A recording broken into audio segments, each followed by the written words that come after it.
Paul Ross Full Set Breakfast, Monday morning from 6 on Talk Radio. Online and on DAB. Saturday Breakfast with Penny Smith. On Talk Radio. We'll get you talking. The time now is 18 minutes past 8. Let's talk stress now. Every week we hear about stress. Yesterday it was about social media and stresses for children. Today it's about antidepressants and northern seaside towns topping the antidepressant table. And it's often down to stress. Let us try and overcome that now. Sorry, I'm going into my let us try now. It almost sounds like, and breathe. Christopher Harvey is an executive wellbeing coach. Good morning to you. Good morning, Penny. But that is partly it, isn't it? It is and breathe. It certainly is. Firstly, thanks a lot for having me. That's right. Yeah, I can see you're in a very stress-free I'm in a very mood right stress-free mode. Well, my thing about stress is that I think that I would say that for a lot of people at the moment, stress is down to money and to worries about Brexit and to worries about, well, we've seen the front page of the papers today. We're on the brink of nuclear war is the headline in the Mirror. I think we worry about Syria. We worry about mostly, in many ways, I would say, particularly with my friends, we worry about things we have no influence over. Sure. Well, first of all, let's start with some positives, right? Yeah, okay. Go on then. Because stress is actually a good thing in some respects. In the olden days, dare I say, back in our caveman days. Oh, as opposed to just before we had computers and social media. Exactly, as opposed to not pre-smartphone. Let's go way back. Stress is designed to as a human response to a challenge. So any challenge happens, and we have a response. Ultimately, when we were back in our Neanderthal days, you saw saber-toothed tiger, you run.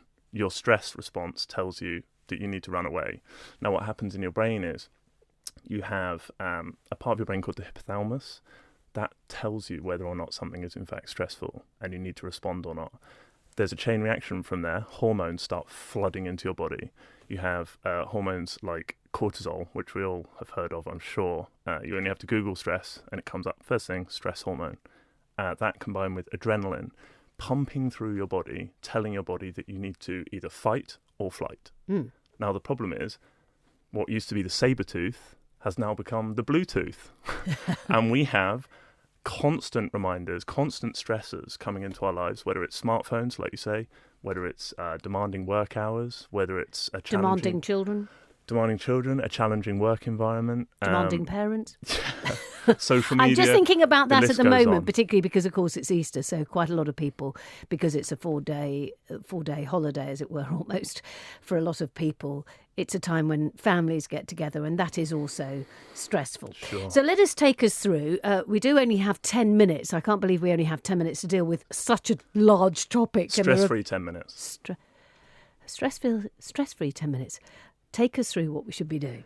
Right. So bearing in mind that that's how stress works, okay? So you have your acute stresses, which is your one-off stressful events, like you're Easter. running for a meeting or today, yeah, Easter. exactly, Easter. Easter So weekend. you're worrying about meeting the family at Easter. Acute stress.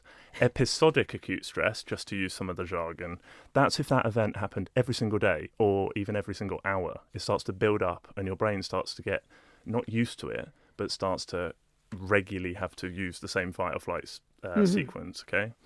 Then you have your chronic stress. Now, chronic stress is where you're in that situation and it's just normal.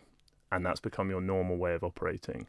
So the techniques that we can talk about is for people, obviously, who are dealing with, say, acute stress day to day, right? So your short-term kind of something. So this is for short-term stressful. I've got 10 minutes, but this is a mission. I've set myself a mission here, okay? So you're having a tough weekend this weekend, okay? You live up north in one of these places, you're suffering, and you're about to meet your family, your in-laws, dare I say it. How we behave first thing in the morning can set the tone for the rest of our day. Now, that's not just psychological, that's also biological. So when we wake up in the morning, at exactly around 8 a.m. is when our cortisol levels are at their highest naturally. Our blood sugar levels set themselves at that point in the day, kind of like that's the bar. So how you behave in the first half an hour when you wake up is absolutely key. If you skip breakfast, for example, that plays with your blood sugar levels. So always Although if you're not hungry. You still need to eat something. eat something, because even if it's just 2 almonds, eat a little bit. Even if it's just 2 almonds, Okay. sugar-free almonds. Yeah. No, I was thinking of almonds straight from a packet. So your blood sugar levels determine the hormones flowing through your bodies on a physical level. So you can immediately play with that. So take it to your advantage. We need to manipulate the brain as much as we possibly can. So your diet, absolutely key. Secondly, breathing. The deeper you breathe, the more oxygen exchange takes place. Now, I don't want to get too complicated into the gases in our body, but you breathe in oxygen and you breathe out carbon dioxide, okay? And you need to lots of people don't breathe properly anyway. They think a deep breath is like this, and it's really high, whereas in fact your stomach ought to go out when you breathe in. And if your body gets used to breathing that kind of shallow, and you're just always breathing that way, you're not breathing in enough oxygen and you're not breathing out enough carbon dioxide. Again, something you can manipulate. So see it as an advantage, like an opportunity. If you breathe more deeply on a regular basis, especially when you get up in the morning, you might not have 20 minutes to do a full-on meditation, okay? But just do some deep breaths. Get your body thinking, I'm not a stressed person. And you'll spend the rest of the day, your mind will gradually, it won't happen overnight, don't get me wrong.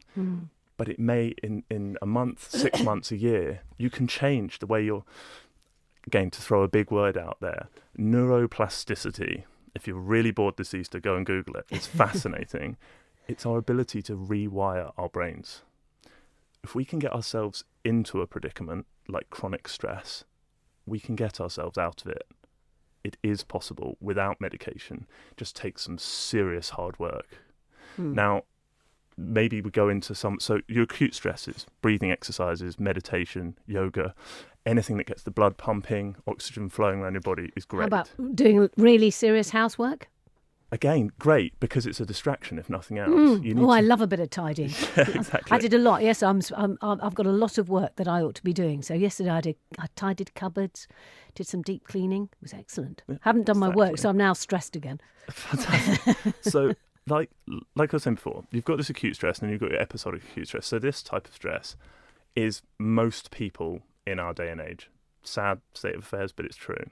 And it's not just London. Like you said before, there's articles out there about other towns and villages in the rest of the country. So what we need to realise is that 45% of all days lost in the workplace is due to some kind of stress. 98% of all degenerative disease is caused by some kind of stress. 67% of us experience stress on a daily basis. I could go on and on and on. Yeah. Stress, no. I think we all acknowledge that we have stress. I suppose the difference is that we're talking about the old day. I'm talking about now in the 50s and 60s and everything. The stress, you didn't talk about it. That was the difference then. It was just a case of you just got on with it. And this brings me on to how we deal with people who are experiencing more frequent types of stress. So some deep breathing and yoga and exercise is great if you've just got the odd thing here and there and to get into daily habits. I do it every morning, right? But some people need more than that. And that's where things like coaching and therapy come in. That doesn't mean medication. It means talking about it. And it means dealing with the way that your brain works. If you've been experiencing stress for a long period of time, your brain is wired to thinking you're a stressed person. The only way you're going to get out of that predicament is if your brain starts to think, do you know what? I'm actually not a stressed person and I can beat this. It's me versus, in a lot of ways, it's me versus my brain. Mind over matter type stuff. You can win. So coaching brings together the form of coaching that I deal with. So I founded a company called Harvey Sinclair. What we deal with is non-medicinal approaches to improving well-being, and especially in the workplace. So what we look to do is take people who are struggling, we make them functional, first of all, and then we take them to exceptional. Now that sounds a little bit cliche, but the key thing there is you wouldn't build an extension to your house without checking the foundations first, would you? Well, you could, but you'd probably find it fell down. It would probably fall down. And unfortunately, that to date can be said to be the approach by a lot of people. You need to start with the basics. Now, I've just to I am aware that the time being against us slightly here. So we're talking just a few of the things. You've put the 10 tips for overcoming stress and living a more fulfilling life.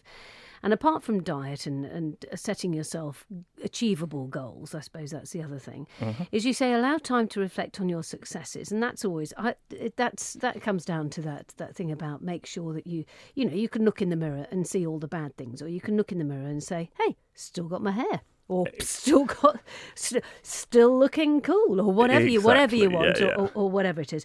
Embrace failure. Now that's an interesting thing, because nowadays we have children who run races and nobody's allowed to fail. So that's a bit. And I do know people, for example, who when they finally do experience failure, are so shocked and horrified that they go into a sharp decline, and that is very difficult. So maybe finding failure as a child is important. It is, and the earlier we can address these things, the better. If we can start relabeling what failure is as something which isn't the end of the world, and in fact can be benefited from, because after all, failure is like feedback.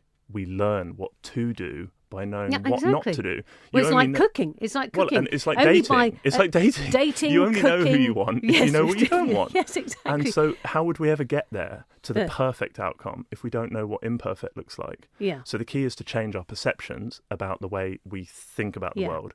And also, something that my parents always said is nobody ever made funny stories out of success. They only make funny stories out of failure. And it is funny, I did a lot of backpacking, 2.5 years of backpacking. Do I talk about all the brilliant things that I did and all the fantastic? No, I talk about the time I almost fell off the mountain. Exactly. And those sort of things. You've also put, stop seeking the silver bullet solution. There is no such thing as luck. So stop envying what others have and what's not fair, and realise that you get out of life what you put in. Asking for help is a sign of strength, not weakness.